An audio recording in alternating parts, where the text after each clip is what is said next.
The Washington Capitals season came to an end, and the reasons were clear: inconsistent offense and a lack of depth proved too much to overcome in the playoffs. Despite flashes of competitive play, the team struggled to generate sustained scoring, especially when it mattered most. Even with top talent like Alex Ovechkin and Dylan Strome on the ice, the Capitals couldn't muster enough firepower to keep pace with their opponents. Scoring droughts plagued the team throughout the series. While the Capitals were able to create occasional pressure, they failed to capitalize on key opportunities, including power plays that could have changed the momentum. The top line saw heavy minutes, but secondary scoring was nearly non-existent. Opposing teams simply keyed in on the Stars, knowing that Washington's depth lines posed minimal threat. Injuries and aging players added to the challenge.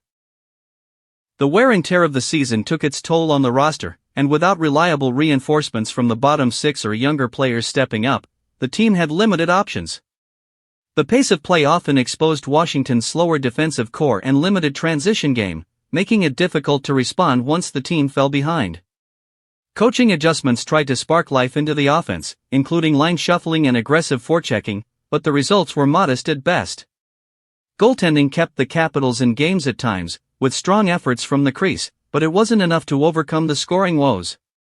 Hockey remains a team game, and when a team can't produce across all four lines, it becomes increasingly difficult to win a playoff series.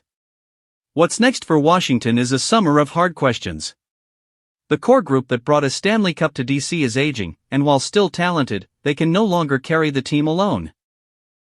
Management will need to address the lack of scoring depth and explore ways to bring in younger, faster players who can contribute in meaningful ways. There's also the need to develop a new offensive identity. Too often, the team relied on old habits, dump and chase play, and a perimeter-focused power play that didn't translate against tighter playoff defenses. Building a more dynamic, versatile attack will be key if the Capitals hope to return to postseason relevance in the near future.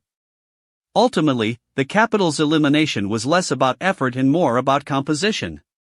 Without the scoring support behind their stars and a deeper bench, they simply didn't have enough to compete. The offseason now becomes an opportunity to reshape the roster and set a new course.